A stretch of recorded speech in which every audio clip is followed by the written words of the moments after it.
ako'y kilala nila rin. Hallelujah,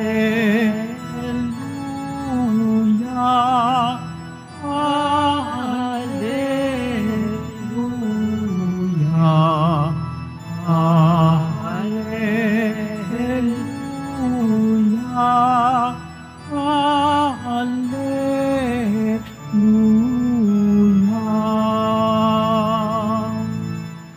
Sumainyo ang Panginoon. At sumairin. Ang mabuting balita ng Panginoon ayon kay San Juan. Papuri sa iyo, Panginoon.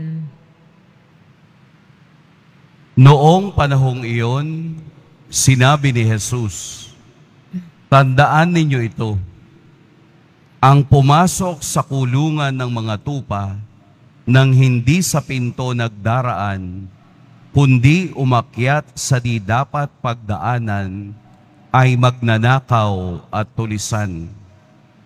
Ngunit ang nagdaraan sa pintuan ay siyang pastol ng mga tupa. Pinapapasok siya ng bantay pinto at pinakikinggan ng mga tupa ang kaniyang tinig. Tinatawag niya ang kaniyang mga tupa sa kani-kanilang pangalan at inilalabas sa kulungan. Kapag nailabas na, siya'y nangunguna sa kanila at sumusunod naman ang mga tupa, sapagkat nakikilala nila ang kaniyang tinig. Hindi sila sumusunod sa iba, bagkus pangay patakbong lumalayo, sapagkat hindi nila nakikilala ang kaniyang tinig. Sinabi ni Jesus ang talinghagang ito, ngunit hindi nila maunawaan ang ibig niyang sabihin. Kaya't muling sinabi ni Jesus, "Tandaan ninyo, ako ang pintuang dinaraanan ng mga tupa. Ang mga nauna sa akin ay mga magnanakaw at mga tulisan, ngunit hindi sila pinakinggan ng mga tupa. Ako ang pintuan. Ang sinumang pumapasok sa pamamagitan ko'y maliligtas. Papasok siya't lalabas at makatatagpo ng pastulan.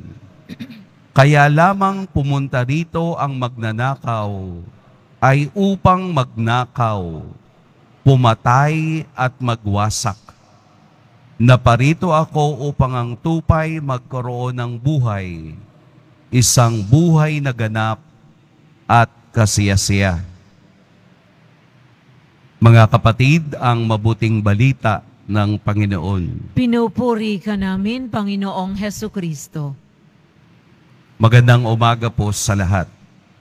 Nung nakaraang linggo, atin pong pinagnilayan ang isa sa mga I am statements of Jesus. Yung ako ang tinapay ng buhay. Isang linggo po natin yung pinagnilayan. Napakarami pong I am na binanggit si Jesus sa Ebanghelyo ni San Juan. Pero ang I am na 7 na sinasabi din sa Ebanghelyo ni San Juan ay ang mahahalagang I am o ako'y ako nga, pagpapakita ng pagka-Diyos ni Jesus. Kahapon, sinimulan natin ang isa pang mahalagang I am. I am the good shepherd. Ngayon naman po, itinutuloy natin ang salitang ito na I am. Tandaan ninyo ito. Ako ang pintuang dinaraanan ng mga tupa. I am. Isang salitang pagpapakita ng tunay na pagka-Diyos ni Jesus. Mayroon po akong nabasa na isang storya. Ito ay tungkol sa isang sunog na nangyari sa isang lugar dito sa Manila. Dahil mataas yung building na nasusunog, may naiwanang bata doon sa 5th floor. Kaya nung nakita ng mga firemen na may bata doon sa 5th floor, sila ay naglatag ng pangsalo upang ang bata ay makatalon. Kaya sabay-sabay nagsisigaw yung mga firemen ng talon. Tumalon ka na.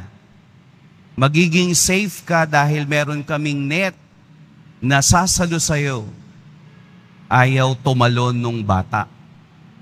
Ay delikado na yung sitwasyon dahil siya ay natatrap na doon sa sunog.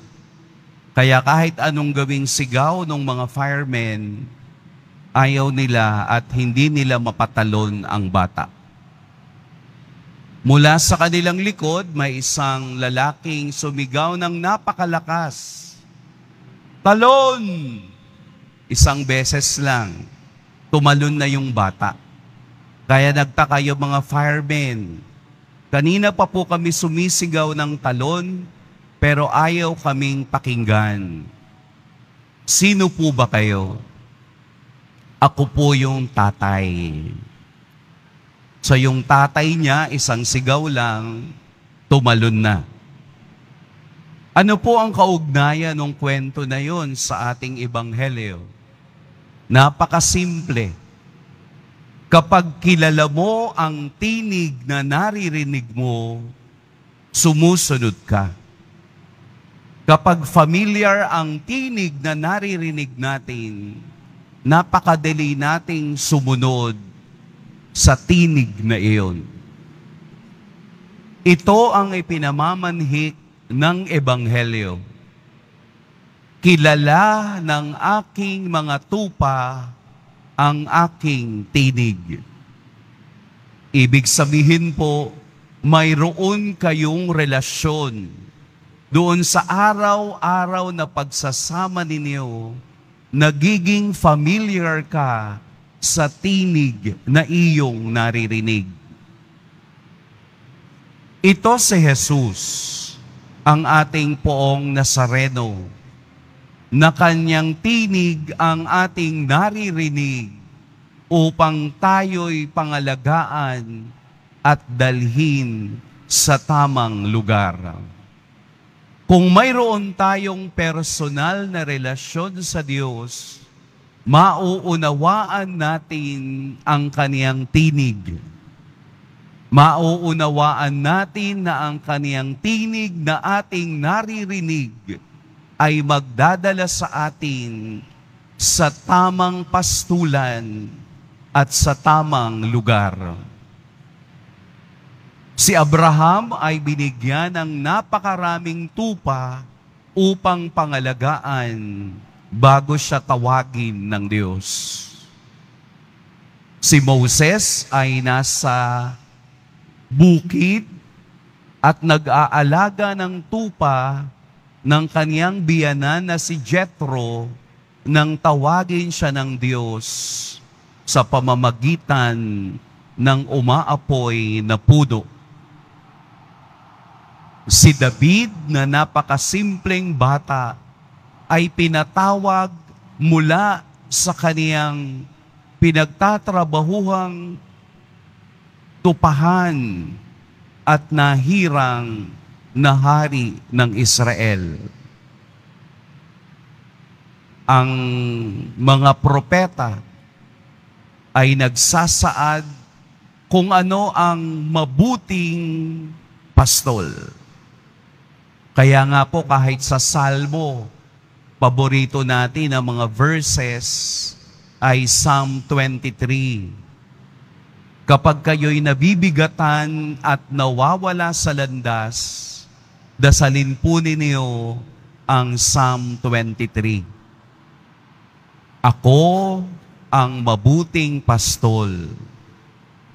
Dinadala ko ang aking mga tupa sa batisan upang mamahinga.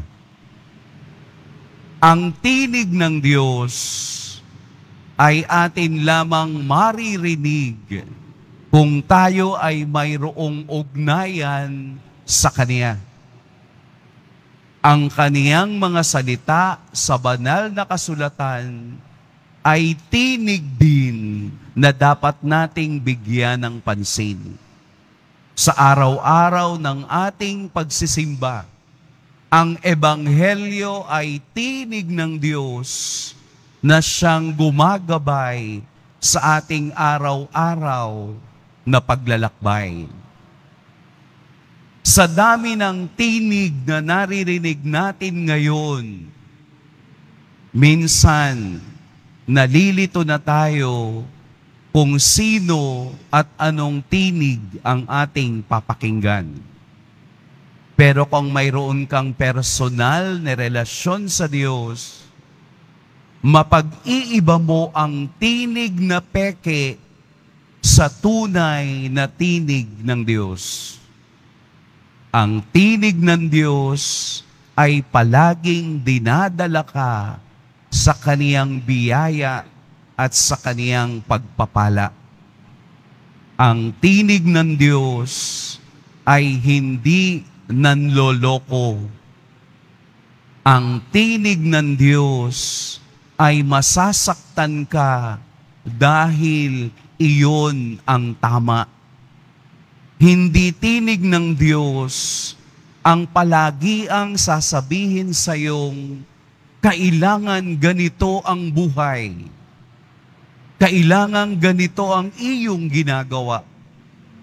Ang tinig ng Diyos ay nagtatama kahit na tayo ay nasasaktan. Ang tinig ng Diyos ay tinig din ng iba na dapat din iyong pakinggan. Hayaan po natin ang Ebanghelyo sa araw na ito ay maging tinig ng Diyos upang ako'y pumasok sa pintuan na siya ang aking yayakapin at ang aking susundan. Mag-ingat po tayo sa mga magnanakaw dahil tunay na mayroong magnanakaw ng tupa upang iligaw at alisin sa landas patungo sa mabuting pastol. Ang demonyo po ang magnanakaw. At ang demonyo, hindi ka aalisan ng bagay na gusto mo. Kung hindi, bibigyan ka upang mawala ka sa tamang landas.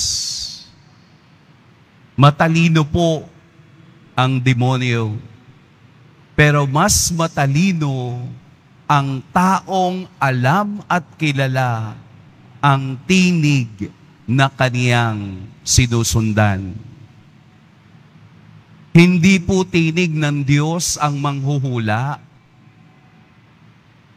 Hindi po tinig ng Diyos ang mga tsismosa.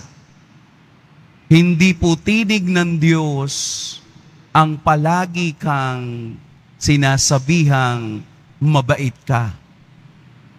Minsan, kailangan nating makita na ang tinig din ng Diyos ay nagdidisiplina at nagbibigay ng inspirasyon sa lahat.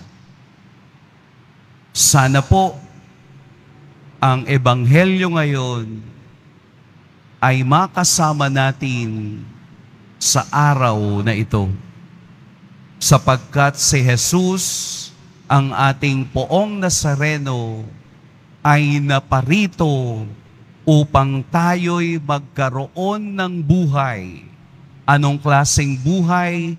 Isang buhay na ganap at kasiyasiya. Magiging ganap lang ito, magiging kasiyasiya lang ito kung alam natin ang tinig na ating sinusundan. Hindi lamang ang tenga ang ating bubuksan upang malaman ang tinig ng Diyos. Lalo't higit na buksan ang puso sa tunay na tinig ng mabuting pastol. Pagpalain tayo ng poong may kapal.